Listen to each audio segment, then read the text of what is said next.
What is a split up arc? That's what I'm calling an arc where the heroes split up and fight solo battles for a large sum of the arc. I couldn't find an existing name for it, so I made my own. Yu has the Saint Beasts, Kenshin has Kyoto, One Piece has Enies Lobby, Naruto has Sasuke Recovery, Bleach has Soul Society, Fairy Tail has Tower of Heaven, MHA has Overhaul, and Demon Slayer has Infinity Castle. These are just some of the most notable ones. Tournament arcs do not count. In this video, I'll be analyzing the patterns in these types of arcs to get a better understanding of how to write them. Spoilers for the arcs. In the beginning of the arc, the main conflict is set up. The group of villains are introduced or foreshadowed. Giving them a team name makes them more exciting. Enemies like the CP9 and Sound 4 had most of their members shown off before the fighting began, but some of the Jupon Gadana from Kenshin only had their silhouettes shown and were only shown in full when it was time for them to fight. Showing the villains in full can build up excitement, while delaying the reveal until they're ready to fight can add surprise and make their first appearance more impactful. The main villain is usually shown ahead of time and is the insider of the conflict for the arc. Shishio threatened to take over Japan, Lucci captured Robin, Sasuke left the village, Byakuya captured Rukia, Jalal built the tower and captured Urza, Overhaul had Eri hostage, Muzan killed the head of the Demon Slayers. The stakes are often dire. If the villain gets what they want, irreversible damage will have been done. Split up arcs have heavy overlap with rescue arcs, because a lot of them use a captured hostage or saving someone as the primary conflict of the arc. Enies Lobby, Sasuke Recovery, Soul Society, Waco Mundo, and Phantom Lord are arguably the most iconic split up arcs, and they're all also rescue arcs. Arlong Park is arguably a rescue arc too. The conflict can actually have been set up even before the arc starts. For Enies Lobby, Robin was captured at the end of the previous arc. For Alabasta, Crocodile and his minions were threats for the previous couple of arcs. For Sasuke Recovery, Sasuke's dissatisfaction was growing for multiple arcs, while Muzan's antagonism against the Demon Slayer Corps existed for the entire story. The fuse just finally reached the bomb. After the heroes have been given a reason to fight, they usually band together to face the villains and enter enemy territory. Kenshin's Kyoto arc is actually an exception, where the characters split up at the start of the arc and all end up in the same place. The group of heroes that are going into combat are usually established as a set number before the fighting begins. I'll cover this in more detail later. Some of these arcs have more plot before they get to the splitting up part. Kyoto, Alabasta, Ternou, Overhaul, and the 1000-Year Blood War are examples. The rest are almost entirely fighting. How do the characters split up? Are they forcibly separated or do they choose to do so? Arcs where the heroes are forced to split up are Soul Society and Infinity Castle. In other arcs, the heroes choose to split up to give themselves a strategic advantage or fighting chance. In Tenro Island and Forest Training, the heroes were already split up due to the activity they were doing, allowing for the villains to come and pick them off. This leads into another common trait, a time limit. Save Rukia before she's executed. Stop Crocodile before the bomb explodes. Save Robin before she's transported for execution. Save Sasuke before he reaches Orochimaru's hideout. Stop Phantom Lord before the cannon shoots again. Save Urza before she's sacrificed. This ticking clock serves as a logical reason for the heroes to split up and adds intensity and urgency to the arc. Having a limited squad is also a powerful tool. Letting the audience know that these X amount of heroes are the only ones who are in this arc and there's no backup makes the arc more intense. If any of the heroes get defeated, that means the heroes have lost a significant percent of their manpower, increasing tension. I'll call this man down. When you lose a hero, they can't rejoin you for the last fight. The arcs that handle this tension and man down the best are Sasuke Recovery, Soul Society, Waco Mundo, Tenro Island, and Infinity Castle. Man down is a great excuse for why all the heroes can't link up for the final fight. Another way to get around this is to have all the fights end around the same time. Combining man down with a time limit is a killer combo. Now, not only have the good guys dropped in manpower, but their chances of success within the time limit has also dropped. Having a team member cap is cool, but so is backup. When the cavalry arrived in Sasuke Recovery, Waco Mundo, and Tenro Island, those were such epic moments. There are a few ways to handle the backup. Sasuke Recovery, Waco Mundo, and Mount Naragumo all had backup sent for the heroes. Setting up that reinforcements are coming makes the reveal better written.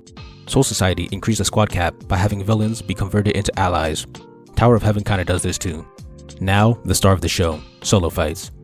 There are a couple of ways to build up to the solo fights. One way is to have the characters have fought before. Luffy vs Lucci, Naruto vs Sasuke, Ichigo vs Byakuya, Ichigo vs Grimmjow, Natsu vs Gajeel, Deku vs Shigaraki, Tanjiro vs Akaza, and Kenshin vs Sojiro all do this. 1000-Year Blood War also has all the heroes rematch the villains they lost to.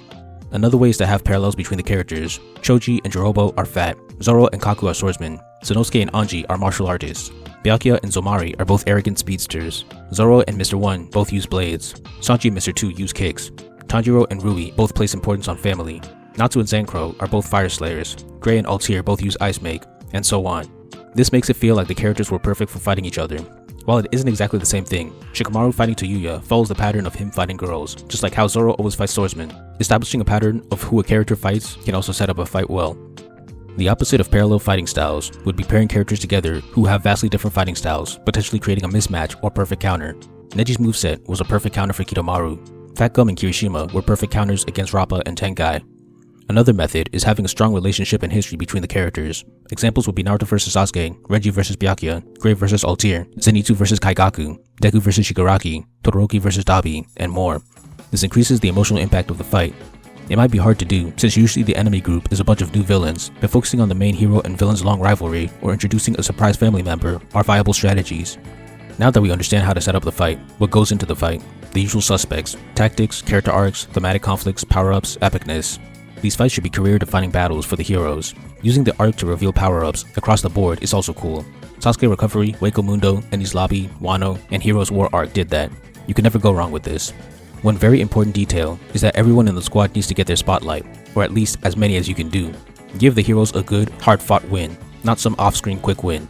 If they get saved by reinforcements, have them put in good work in their fight, like in Sasuke Recovery. If a character is one of the squad members and they don't get their win, it can feel like the character is being disrespected or sidelined. You might want some heroes to lose to increase tension. If they lose, they should ideally have a win before or after. Sanji lost to Caulifla and then beat Jabra. Uryu lost to Kaname, but he beat Mayuri before. Chad beat a Pre-Verone before losing to an Espada. Makarov lost to Arya, but beat Jose. An easy example to write characters out without having them lose is to have them win their fight, but pass out due to exhaustion. Sasuke Recovery, Tennou Island, and Mount Naragumo do this well. I said the heroes split up into solo fights, but they don't always have to be solo. They can be duos and even trios, but they definitely punch harder when they are solos. Sometimes a character might be too weak to fight alone, so they are paired with another. Kyoto, Alabasta, Wako Mundo, Tenro, and Infinity Castle all do this. Having a new member join the fight and help the losing hero is a good way to avoid giving the weaker hero a loss on their record. At the end, the strongest villain is left. There are two ways to approach this. One is to have the hero 1v1 the villain. Most of these arcs do that. The other option is to have the remaining heroes band together to tag team the villain. Kyoto, Thousand Year Blood War, Battle of Fairy Tail, Tenro Island, and Infinity Castle do this. Both are equally epic in my opinion. If the final battle is a team one, then the protagonist needs to have already collected his win. The solo final battle can show how cool the hero is, while the team battle can show how powerful the villain is, and how strong the teamwork between the heroes is. The final battle should be the grittiest and most hard-fought one. I think there are two ideal ways to distribute the fights. If the last fight is a 1v1, give every character one fight, like Saint Beast, Arlong Park, Alabasta, and Sasuke Recovery. Or one win if they've lost a fight, like Phantom Lord and Tower of Heaven. Enies Lobby almost does this, but Luffy gets 2 fights. The reason I say this is because it makes sure the pacing of the arc doesn't start to drag. The other ideal way is if the final battle is a team battle, give everyone one fight or one win before the final battle. That's my breakdown of battle manga split up arcs. They're probably my favorite type of arc in the genre. I might make this a series where I break down how to write a certain aspect of battle manga by analyzing the patterns of the best stories.